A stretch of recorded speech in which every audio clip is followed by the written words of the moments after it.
Hey everyone, welcome to Nailed It, a podcast powered by Parker Huggett.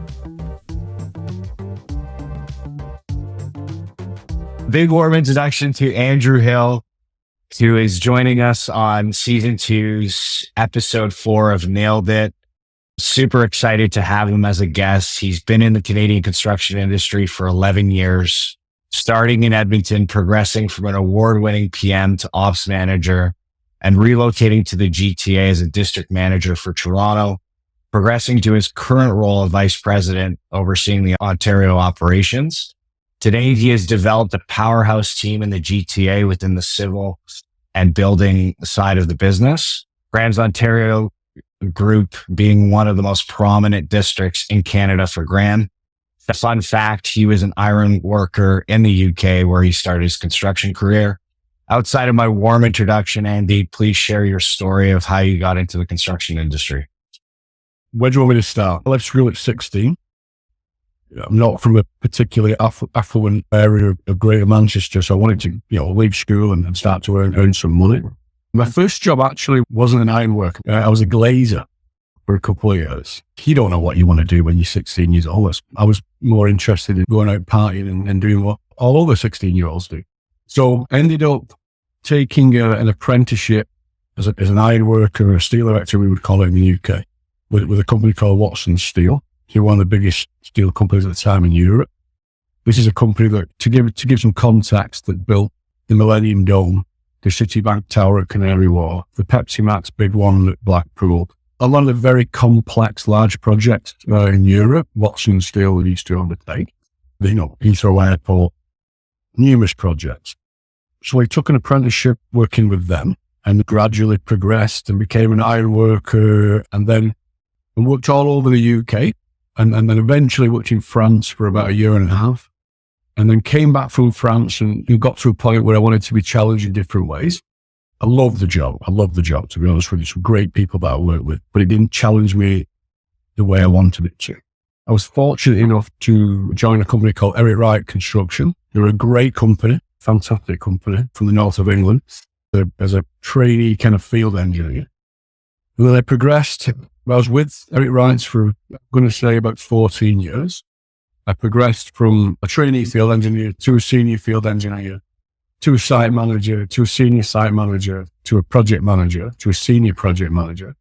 And then the last project that I undertook for Eric Wright, we built Saracens Stadium. At the time, they were the British English Rugby Union in London. And then I went on vacation to Canada, and I thought, what a great country. It wasn't winter. It was red hot. It was like 35 degrees or something. It was great, fantastic time. And I sent my resume off to a few different companies, and then just pretty much, as you do on vacation, I just forgot all about it. And my career really took off. It must have been 12 months later, I got reached out to by Graham for a discussion. And from there, conversations, and then I flew over to Canada, I had interviews, and met the team, met different individuals. I thought that the culture really aligned with my culture, and actually the company that I used to work for as well. I know people have got these vision statements and various things, but integrity, commitment, reliability, to me, they're not just words, the values and behaviours that hold very true. So I moved my family from the other side of, obviously from the UK. So that would have been 11 years ago. Moved to Edmonton originally as a project manager. Took a bit of a step back actually to do that. I'd never built in minus 25 degrees, things like that. That was new to me. Obviously the dollar values, money's different. The steering wheel's on the wrong side of the car's on the wrong side of the road. There are a lot of things that you've got to get used to, and not just from a business point of view, but life, like your family, your kids. But Graham had been fantastic with me. Actually, I've only ever worked for Graham in Canada. Enjoyed my time in Edmonton as a project manager, and then a kind of senior project manager, and then an operations manager where I ran our operations, portfolio of projects, teams, people, which is what I really love. And then the opportunity came up to try to grow the business in Ontario. Previous to that, we were certainly more of a Western Canadian-based company. The opportunity for me was too good to pass on. So I moved to Ontario in 2018. I started working here at the beginning of 18, but I was commuting it every week. That was tougher than I thought it would be. And then I moved in the summer of 18. And then from there, we've been pretty successful. We grew to pretty much 5 times the size that we were originally over a 3.5 year period. Amazing. That's quite the journey and travel. What would you attribute your biggest success when it comes to that kind of growth within just such a short period of time? For me, it's all about the people. It's about authenticity and the people. Like whether it's a business, whether it's a sports team, obviously you're recruiting, but it is all about people and having the right people with the right culture, with the right behaviors and the right values, and who are aligned together in one direction. That's not always easy, but it really is about bringing the right people with the right culture. I think that's where we've been the most successful. And so it's a recruitment, and it's putting the right actual people with the right people. A lot of the individuals that know me, they've worked with me for quite some time, they probably get sick of hearing me say this, but I'm going to say it again, is that your strengths are your weaknesses and your weaknesses are your strengths. What makes you good at one thing makes you bad at something else. And this is just my opinion. The most well-rounded people I know are not that good at anything. So if you're looking at it as a soccer team, football team, if you had 11 Lionel Messis on your team, you will not succeed. 11 Ronaldos on your team, you will not succeed. Yeah. You have to have the right mixture of people that all complement each other and their skills complement. So to get the best out of that group, that team, that group of individuals as a team, they have to work. Like I said, it's the balance. So I think we've been really successful with that. It's something that I pride myself on. I think it's really important. And then again, I said earlier, authenticity. You can sell something, but selling something only lasts so long. I've said a few times to people that you can sell a car, but you sell a shit car, people are only going to buy it once and they're not going to come back to you. I know you use this term to describe me before, this unapologetically authentic, but that being authentic is, you know what you're getting. People know what they're getting. It's not a facade. It's reality. It's a relationship. Come and join our organization. This is what we do. This is who we are. Yeah. What we do. These are our values. These are our principles. If you align with that, then fantastic. We want you to be part of the team. So I think that's how we've been the most successful. It's incredible to think about the size and scale and the level of buy-in, given the size of your district that you've been able to get. And yeah, I might be a bit biased to talk about people being in the recruitment business, et cetera. But one of the things I've noticed, which is rare, is when we check in with candidates that we've placed over the years, just to make sure that 3, 6 months, year, how's everything going? Everything you said and committed to has happened. And that's pretty rare in the construction industry. I was just going to say, it's nice to hear. I recently got the industry stakeholder, an architect, said to me, you know what? I'll tell you this, Andy. Your team treats our team very well. How did he say it? He said the integrity and the respect and treat people the way people should be treated. I have to give you that. Graham's team have been fantastic. Now, to me, this was over at lunch, and to me, that's an expectation. That is the lowest baseline, that people treat people the way you want to be treated yourself. But he said, well, I can tell you now, not all your competitors, it's not the same. So it's nice to hear. I do really appreciate that feedback. Yeah, the level of collaboration going outside of the us versus them and being an extension of your partners it can get you so far. And I think goes back to the principle that everybody's singing from the same hymn sheet. They're ultimately going to treat and act the way you would, or the colleague beside them, whether it's internally or externally, within hearts and minds of all stakeholders in a project or your district. Everybody's got their deliverables, or they've got their concerns, and they've got their worries, and they've got their kind of, and sometimes unconscious biases. Everyone's got what they need to get out of a project or a business opportunity or whatever it may be.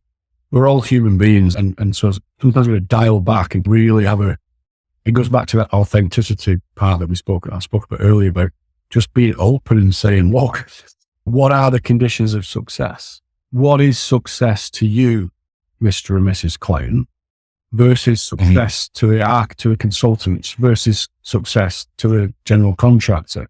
Because it's not that we intentionally pull in different ways. It's just our idea of success can be different. Yeah? And we need to get aligned and on the same page with that. So that I'm not going to lie, myself personally, I haven't had that much experience of the alliance contract model. We've got lots of experience of IPD, but I just like the name Alliance.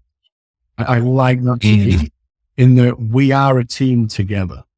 So we work with Maple Leaf Foods in London on a $500 million poultry facility.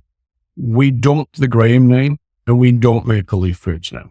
It was just called the Poultry Facility Project. It was a team, we co-located, we were all together. What's the best for the project? And I think that's, you really get to know each other, really get to understand some of the differences in our approaches and what we think. Just because I think one thing doesn't mean I'm right. We've all got different ideas how a project is successful. So I think that's again, keep going back to authenticity. If you say what you think and you think what you say, and you actually are genuine, unapologetically genuine, as you said before, that at least we can get to the right result as we need to. That's amazing.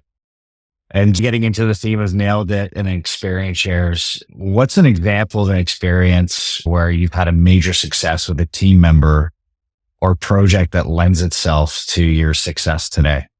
Like I said, we've been very successful in Ontario. I think we've got a really strong team.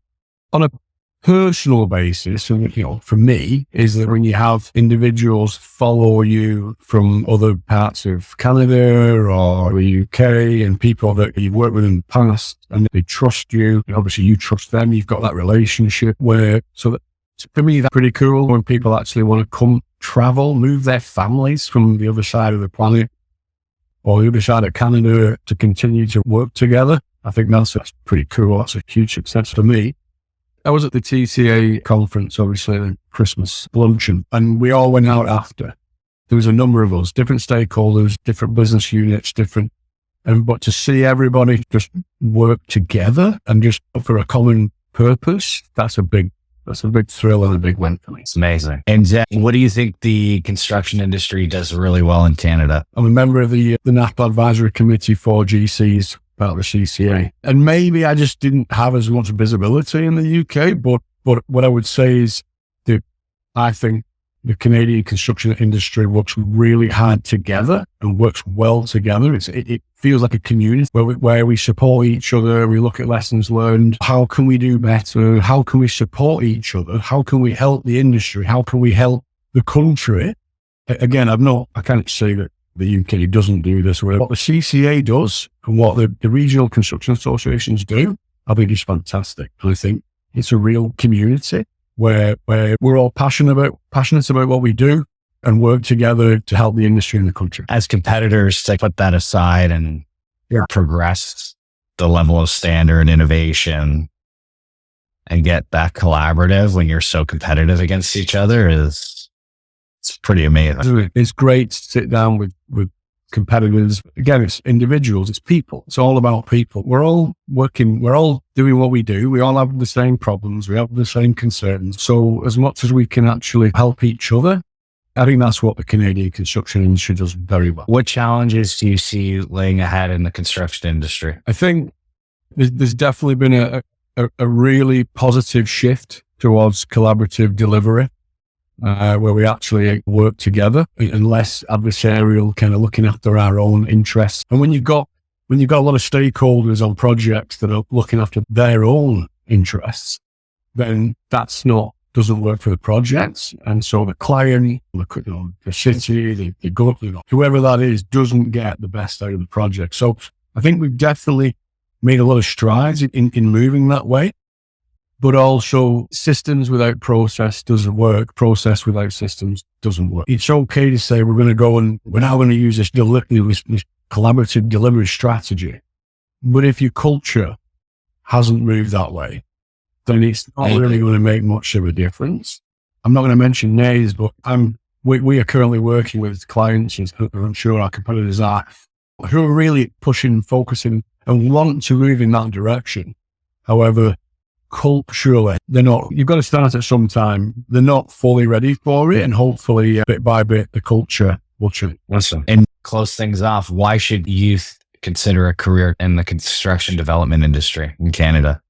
I would say, and I'm sure this is similar to other industries, so it's not my main answer, but I've got to work with some of the most amazing people ever. I'd like to name drop a few of them, but great people, all aligned and focusing in the same direction. And again, I'm sure this happens in other industries, but various different people, different cultures from different places, different biases, different ideas, just very different types of people. And I love working with different people and learning from different people and continuing to develop and learn. I find it amazing.